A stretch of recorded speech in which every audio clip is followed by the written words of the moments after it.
ദൈവത്തിനു മഹത്വം. സ്നേഹിക്കാനും സ്നേഹിക്കപ്പെടാനും വെമ്പുന്ന പുതുതലമുറയെ നേർവഴി കാട്ടുവാനോ സത്യമാർഗത്തിൽ നയിക്കുവാനോ നാം ശ്രമിക്കാറുണ്ടോ? അതിന് നാം ശ്രമിക്കാതിരിക്കുകയും വളരുന്ന തലമുറ വഴിതെറ്റിപ്പോകുന്നു എന്ന് വിലപിക്കുകയും ചെയ്യുന്നു. നമ്മുടെ വീക്ഷണകോണിലൂടെ നോക്കുമ്പോൾ ശരിയായിരിക്കാം.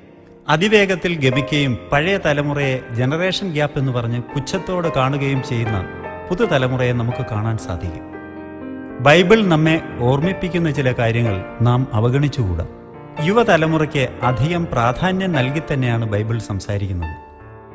കുഞ്ഞുങ്ങൾ ഒരിക്കലും വളരുകയല്ല, അവരെ വളർത്തുകയാണ് വേണ്ടതെന്ന് വേദപുസ്തകം അനുശാസിക്കുന്നു.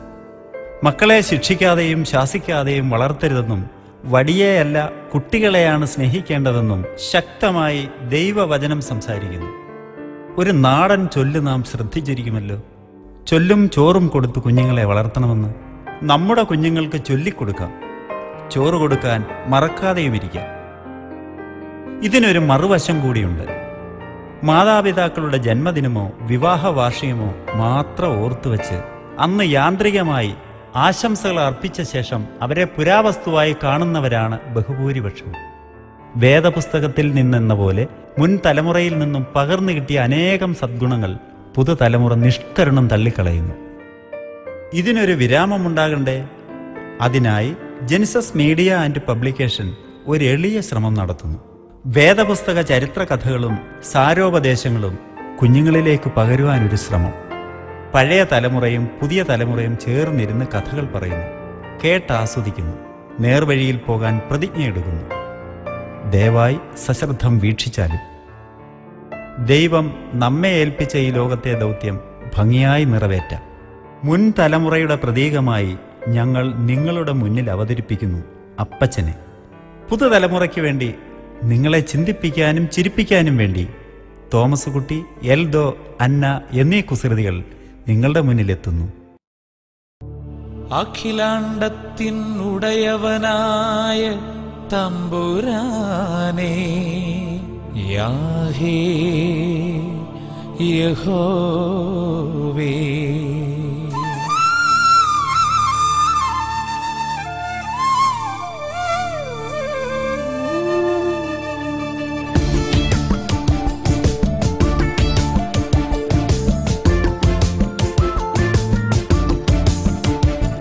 പ്രസാദിക്കണേ ദൈവമേ, പ്രസാദിക്കണേ ദൈവമേ,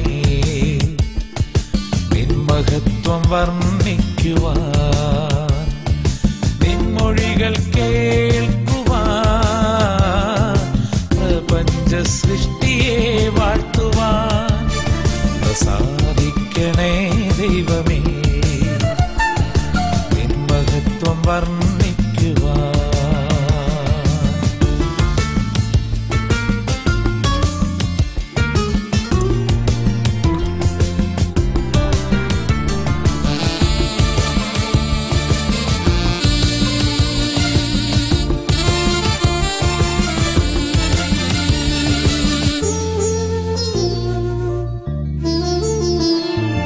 ആകാശവും ഭൂമിയും ആദ്യ സൃഷ്ടിയാൻ, ആഴിയെ പൂഴി കൊണ്ടു വേർതിരിച്ചവൻ. ആകാശവും ഭൂമിയും ആദ്യ സൃഷ്ടിയാൻ, ആഴിയെ പൂഴി കൊണ്ടു വേർതിരിച്ചവൻ. ശതകോടി താരകളും സൂര്യചന്ദ്രനും ധരണിയിൽ പ്രകാശം ചൊരിയുവാനായി. ശതകോടി താരകളും സൂര്യചന്ദ്രനും.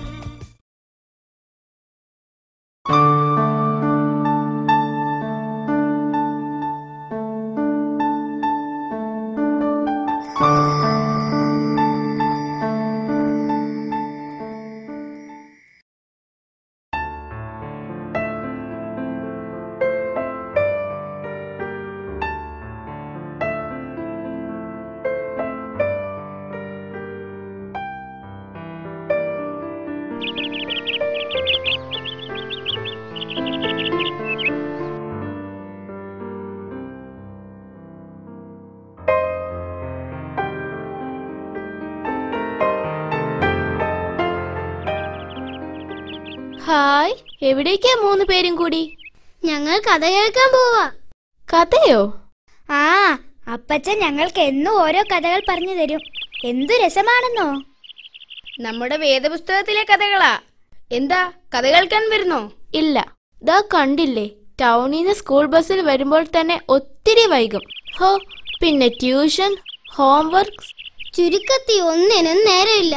ആ അതാ, ഞാൻ പോട്ടെ. ബൈ. ബൈ. ടൗണിലെ വലിയ സ്കൂളിൽ വിട്ട് പഠിപ്പിക്കുക അച്ഛനും അമ്മയും. പാവം കൂനിപ്പോയി.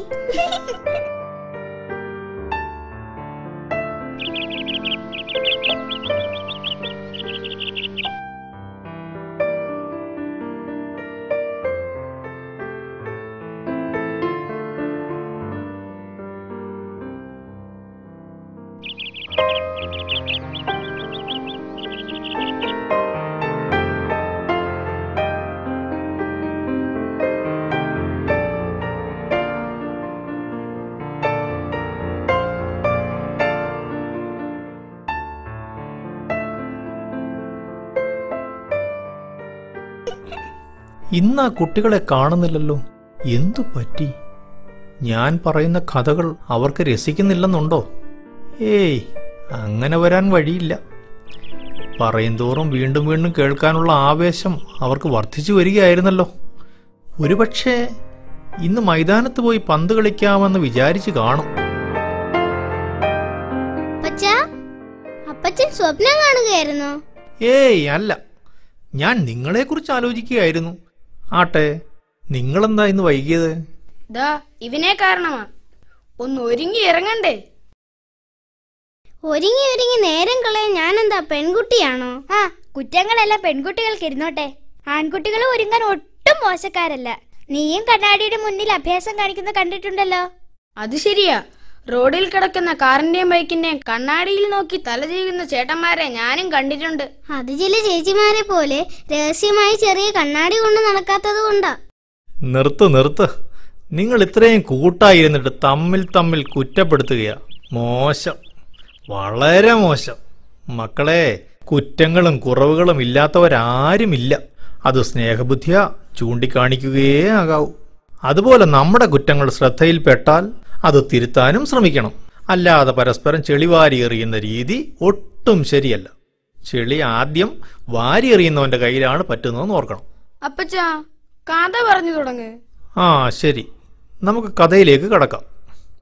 പണ്ട് ദൈവം സൃഷ്ടിച്ച് ഭൂമിയിലാക്കിയ ആദി മനുഷ്യരായ ആദാമിനും ഹവ്വായിക്കും ജനിച്ച ആൺമക്കളിൽ 2 പേരായിരുന്നു കയ്യനും ഹാബേലും.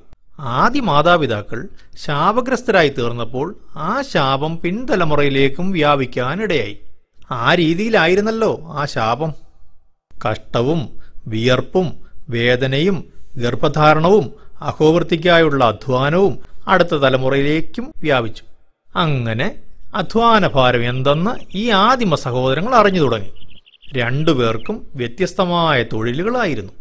മൂത്ത ആൾക്ക് കൃഷിയും ഇളയയാൾക്ക് ആടുവളർത്തലും. ഇതിനെല്ലാം ലാഭം കിട്ടുമെന്നും അതുകൊണ്ട് ജീവിക്കാനാകുമെന്നും ആര് പറഞ്ഞു കൊടുത്തോ എന്തോ. ഇക്കാലത്താണെങ്കിൽ ഇതൊക്കെ പറഞ്ഞു കൊടുക്കാൻ ധാരാളം പേരുണ്ട്. നേരാ, അയൽക്കൂട്ടക്കാര് പറഞ്ഞു കൊടുത്തിട്ടാ അപ്പുറത്തെ ആനിയമ്മ കൂണ് കൃഷി തുടങ്ങി. എന്നിട്ട് എന്തായി? കൂണും പോയി, ഇറക്കിയ കാശും പോയി. അതാ പറയുന്നേ, പുതുതായി എന്ത് തുടങ്ങുമ്പോഴും അതേപ്പറ്റി നന്നായി പഠിക്കണമെന്ന്.